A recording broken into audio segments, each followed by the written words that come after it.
नमस्कार। भारत का संविधान, ये नाम सुनते ही कई बार लगता है कि कोई बहुत ही मुश्किल कानूनी किताब होगी, है ना? लेकिन क्या हो अगर हम इसे कहानी की तरह समझें?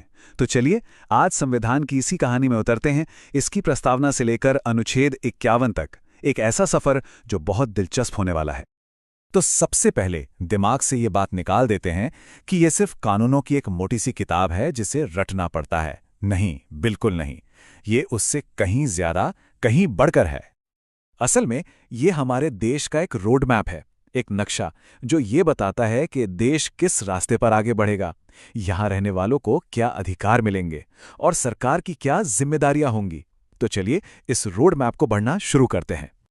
हमारी कहानी का पहला पड़ाव है प्रस्तावना यानी प्रीएम्बल, और इसे समझने का सबसे अच्छा तरीका है कि इसे संविधान का ट्रेलर मान लिया जाए। जैसे किसी फिल्म का ट्रेलर देखकर पूरी फिल्म का अंदाजा हो जाता है, ठीक वैसे ही प्रस्तावना हमें पूरे संविधान की एक झलक दे देती है। और ये ट्रेलर बताता क्या है? ये ऐलान करता है कि भारत एक सार्वभौम, समाजवादी, धर्मनिरपेक्ष और लोकतांत्रिक गणराज्य है। अब ये सुनने में भारी शब्द लग सकते हैं, पर इनका मतलब बहुत सीधा है। सार्वभौम मतलब हम अपने फैसले खुद लेंगे। समाजवादी मतलब सबका साथ, सबका विकास। धर्मनिरपेक्ष यानी हर धर्म बराबर है। और लोकतांत्रिक मतलब हम ही अपनी सरकार चुनेंगे। इसको एक और मजेदार तरीके से समझते हैं। सोचिए, जैसे किसी घर के बाहर लगी नेम प्लेट से पता चलता है कि वो घर किसका है, उसमें कौन रहता है, ठीक वैसे ही प्रस्तावना हमारे देश भारत की पहचान कराती है। ये हमारे देश का पहचान पत्र है। अच्छा, ट्रेलर तो देख लिया, अब कहानी के पहले चैप्टर पर आते हैं। अनुच्छेद 1 ये हमें बताता है कि ये घर यानी भारत असल में दिखता कैसा है, इसका ढांचा क्या है। अनुच्छेद 1 बहुत साफ साफ कहता है, इंडिया यानी भारत राज्यों का एक संघ होगा। बस ये एक लाइन हमारे देश के दो आधिकारिक नाम भी बताती है और ये भी कि देश की बनावट कैसी है। अब ये राज्यों का संघ क्या है, इसको समझने का सबसे आसान तरीका है भारत को एक बहुत बड़ा घर मान लीजिए, और जितने भी राज्य हैं वो सब इसके अलग अलग कमरे हैं, और इन सभी कमरों को मिलाकर ही तो ये घर पूरा होता है। तो ठीक है, घर की बनावट तो समझ आ गई।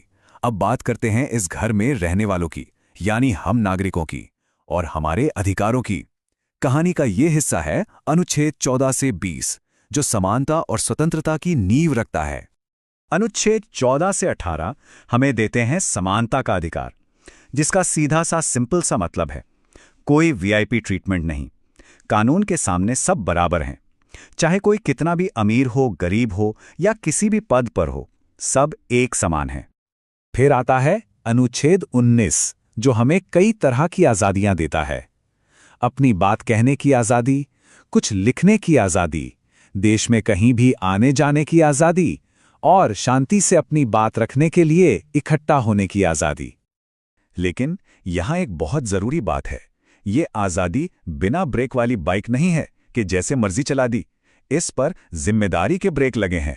हमारी आज़ादी वहां तक है जहां से किसी और के अधिकारों या देश की सुरक्षा को कोई खतरा ना हो। और हां, अनुच्छेद 20 एक बहुत बड़ी सुरक्षा देता है।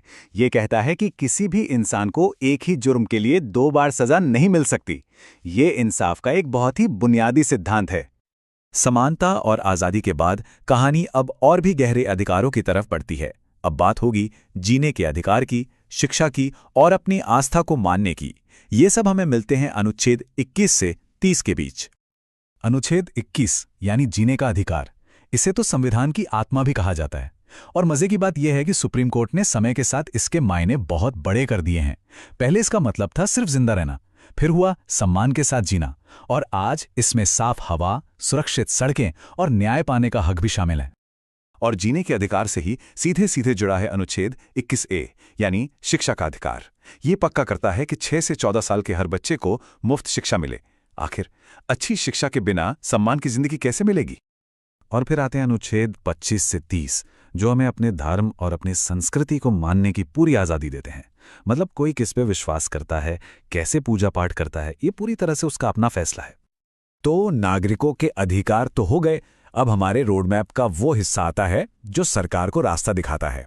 यह है अनुच्छेद 36 से 51 तक, जिन्हें राज्य के नीति निदेशक तत्व कहते हैं, या आसान भाषा में कहें तो ये सरकार की टू डू लिस्ट है। तो ये नीति निर्देशक तत्व हैं क्या? असल में ये सरकार के लिए एक नैतिक गाइडबुक की तरह हैं। एक लिस्ट जो सरकार को बताती है कि एक अच्छा और न्याय वाला समाज बनाने के लिए उसे क्या-क्या काम करने चाहिए। इस टू डू लिस्ट में बहुत जरूरी काम है, जैसे गरीबों की देखभाल करना, हमारे पर्यावरण को बचाना, शिक्षा को बढ़ावा देना और ये पक्का करना कि हर किसी को बराबरी से न्याय मिले।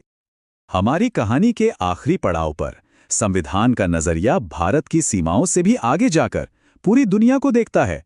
अनुच्छेद 51 ये भारत की सोच को दिखाता है कि वो दुनिया में शांति कैसे चाहता है। ये अनुच्छेद वसुधैव कुटुंबकम की हमारी पुरानी सोच को ही आगे बढ़ाता है।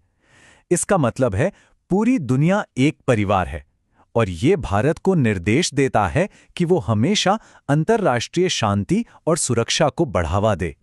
तो प्रस्तावना के ट्रेलर से लेकर अनुच्छेद 51 तक का ये सफर हमें एक बात सिखाता है।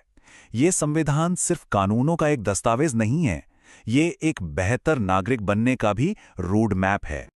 संविधान हमें अधिकार देता है, ये तो ठीक है, लेकिन एक बेहतर नागरिक बनना और इस देश को बेहतर बनाना, ये जिम्मेदारी किसकी है? इस सवाल का जवाब हम सबके पास है।